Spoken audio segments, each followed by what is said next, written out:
I never imagined one night, just a few hours of weakness, would unravel everything I had worked for, everything I had promised to protect.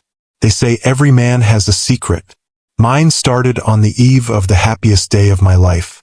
It was supposed to be simple. A bachelor party, a few drinks, laughter with the boys. My best man, Carlos, had booked us a suite at the Blue Palms Resort in Miami, 2 nights before the wedding. We'd flown down from New York to have the ceremony on the coast, like Marissa always wanted. She loved the ocean, the warmth, the symbolic fresh start. Me?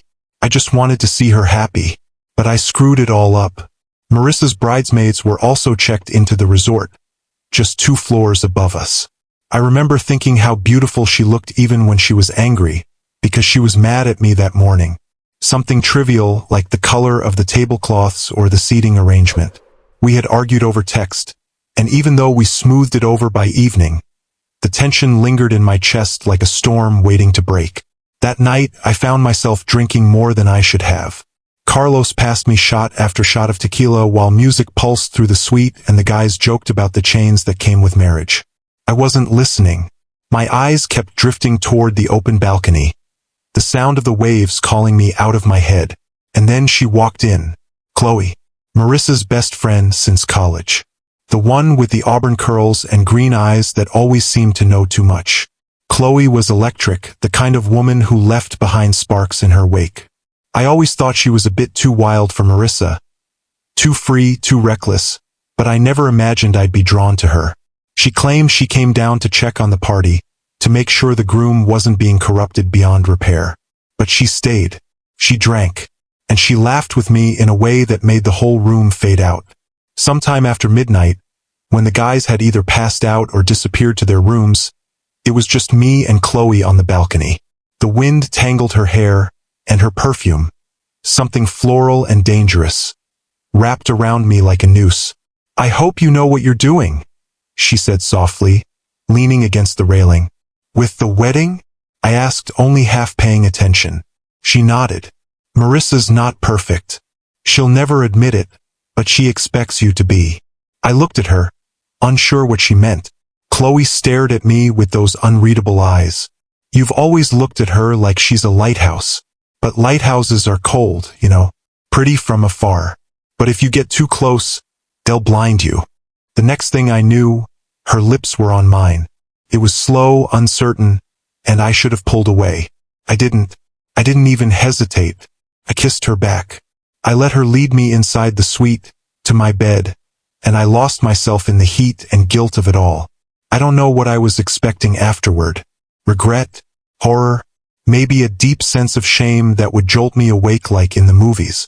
But when I opened my eyes the next morning, the only thing I felt was panic. Chloe was already gone. No note, no goodbye.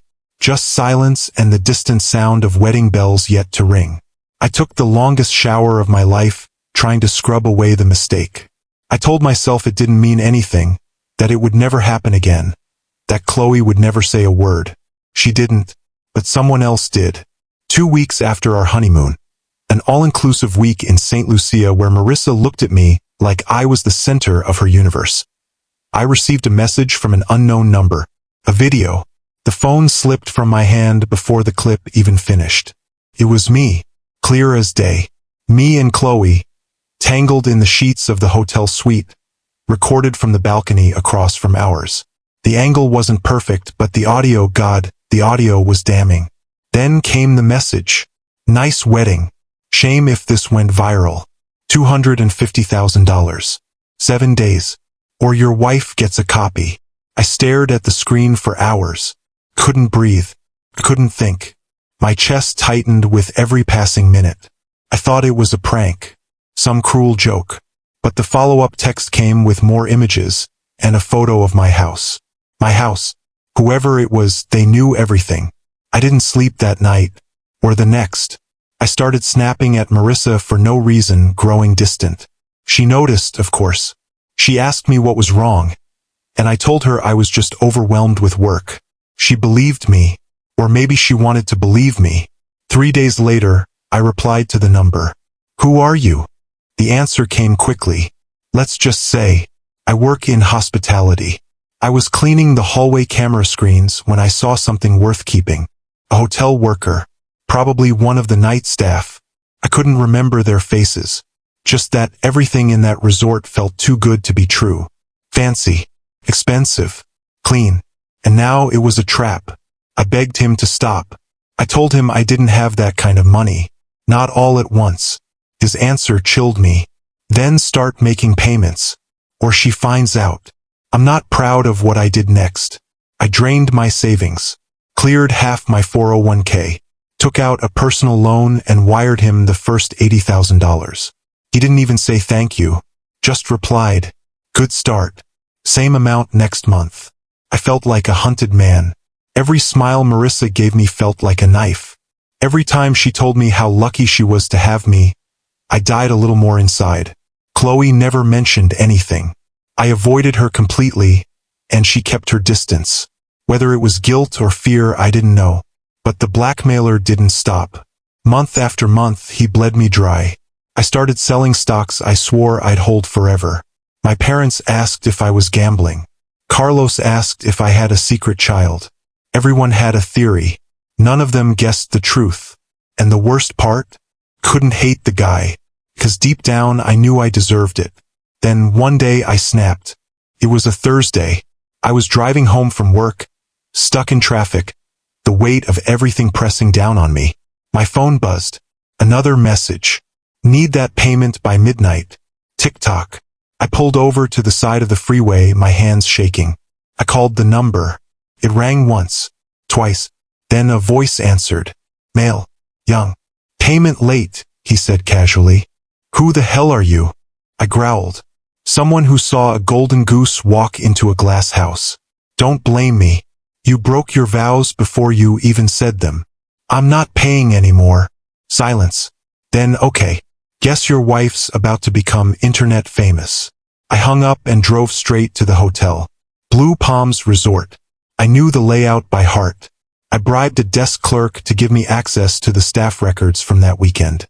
Most refused, but money still talks. Eventually I got a name. Jared Langston. Night janitor. I paid a private investigator to find him. He was living just outside of Tampa in a crumbling apartment, living way above his means. I waited until midnight, then knocked on his door. He answered shirtless, holding a beer, eyes bloodshot. What the? I didn't let him finish. I punched him hard enough to make him stagger. He screamed. I tackled him to the floor, pressing my knee into his chest. You think you can ruin my life? I spat. You think you can hold this over me forever? He laughed through the blood. You think hitting me changes anything? I've got backups. Everywhere. You touch me, it still goes out. That's when I saw the phone on the kitchen counter. Recording. This bastard was setting me up again. I left. Fast. Before I did something worse. The next morning I got another message. You've got 72 hours. Final payment $100,000. Then we're done. Or I ruin you. I didn't have it. Not anymore. But I had something else. I went to the police. It was the hardest thing I'd ever done. I had to confess everything. The affair. The blackmail. I handed them the messages, the call recordings, the voice sample. I knew they'd go after him. But I also knew Marissa would find out. Eventually. She did. The day Jared was arrested, she found the letter I left behind. She cried. Screamed. Asked me why. I didn't have a good answer. Just that I was stupid. Weak.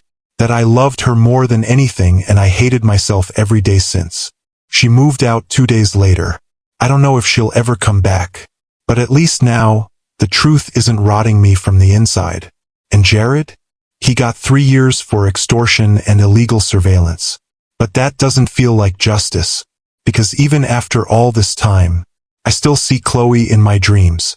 And I still hear Marissa's voice the day she left. You betrayed me before we even began.